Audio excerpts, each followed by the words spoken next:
लोकसभा चुनाव के करीब 25 दिन बाद एक ऐसी खबर सामने आई जिस पर यकीनन आपने ध्यान नहीं दिया होगा, या हो सकता है कि आपसे वो खबर मिस हो गई हो। वो खबर आज आपको आयन भारत दिखाने जा रहा है।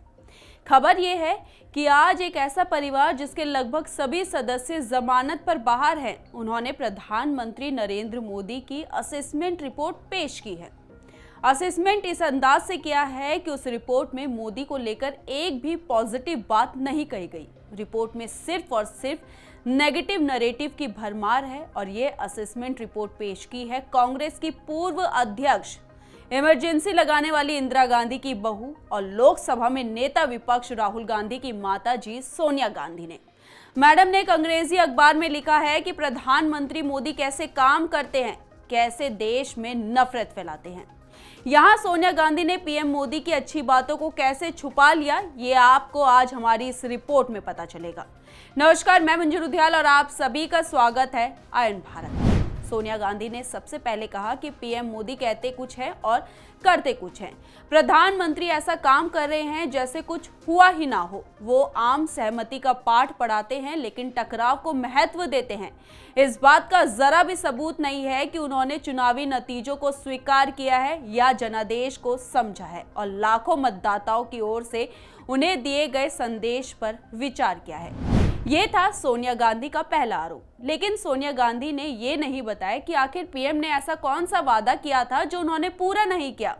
याद होगा 2014 में जब भाजपा सत्ता में आई थी, तब मोदी सरकार ने कई वादे किए और तब से लेकर अब तक बीजेपी लगातार वो वादे पूरे भी कर रही है। जैसे शुरुआत करते हैं प्रधानमंत्री की जनधन योजना से।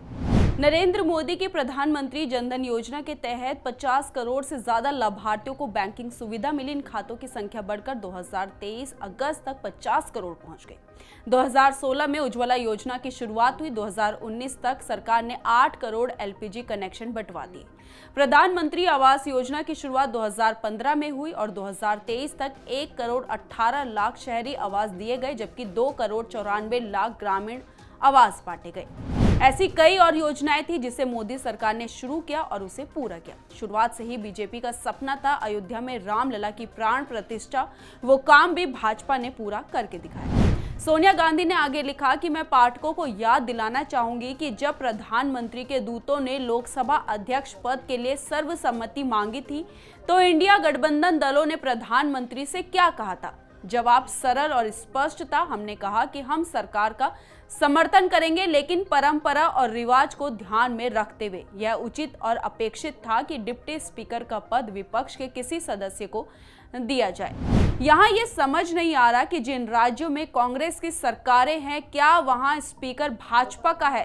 क्या तेलंगाना, कर्नाटक में बीजेपी का स्पीकर है? आपने भी देखा किस तरह से लोकसभा स्पीकर चुना गया, लेकिन उसके बावजूद कांग्रेस का कहना है कि लोकसभा स्पीकर उनकी सहमति से नहीं चुना गया।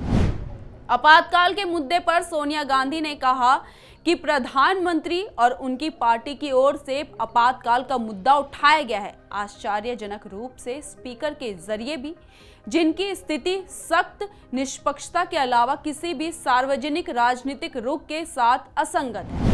कितनी हैरान करने वाली बात है कि जिस मुलायम सिंह को 19 महीने 13 दिन तक इंदिरा गांधी ने इमरजेंसी के दौरान जेल में रखा था, आज उनके ही बेटे सपा प्रमुख अखिलेश यादव आपातकाल के मुद्दे पर कांग्रेस के साथ हैं।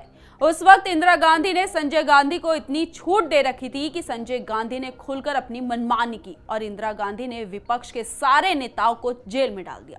सारा सिस्टम अपने हाथों में ले लिया और कांग्रेस ने एक छोटी सी घटना के लिए इमरजेंसी लगा दी। इमरजेंसी उस वक्त लगी जब संयुक्त सोशलिस्ट पार्टी के प्रत्याशी राज नारायण ने इंदिरा गांधी पर आरोप लगाए थे, जिसके बाद इलाहाबाद हाईकोर्ट ने इंदिरा गांधी के खिलाफ याचिका दायर की गई। राज नारायण की याचिका पर इलाहाबाद हाईकोर्ट ने अपना फैसला सुनाया और इंदिरा गांधी को चुनाव में सरकारी मशीनरी के गलत उपयोग करने का दोषी पाया।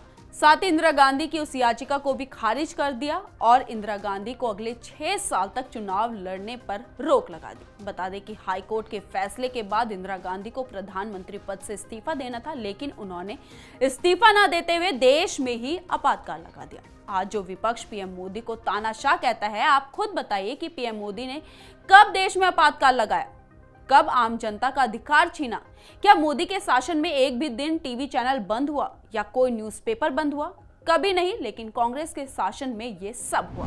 नीट पेपर लीक मामले में सोनिया गांधी ने लिखा कि नीट घोटाले पर जिसने हमारे लाखों युवाओं के जीवन को तबाह कर दिया, शिक्षा मंत्री की तत्काल प्रतिक्रिया ये थी कि जो हुआ है उसकी गंभीरता को नकार दिया जाए। आज विपक्ष नीट पर सरकार को घेर रहा है, जबकि इस मामले की जांच सरकार ने सीबीआई को सौंप दी है। नीट मामले में जांच चल रही है, एनटीए भी इसकी जांच कर रही है। कैसे पेपर लीक हुआ, किसने किया, सरकार सिस्टम से चलती है और वो जांच कर रही है। और इस मामले में कई खुलासे भी हो चुके हैं, लेकिन अभी भी विपक्ष का कहना है कि नीट मामले में केंद्र सरकार दोषी है और केंद्र सरकार ने ही ऐसा काम किया। आपको क्या लगता है? अपनी राय हमारे कमेंट बॉक्स में जरूर लिखें और हमारी वीडियो को ज्यादा से ज्यादा शेयर कीजिए। धन्यवाद।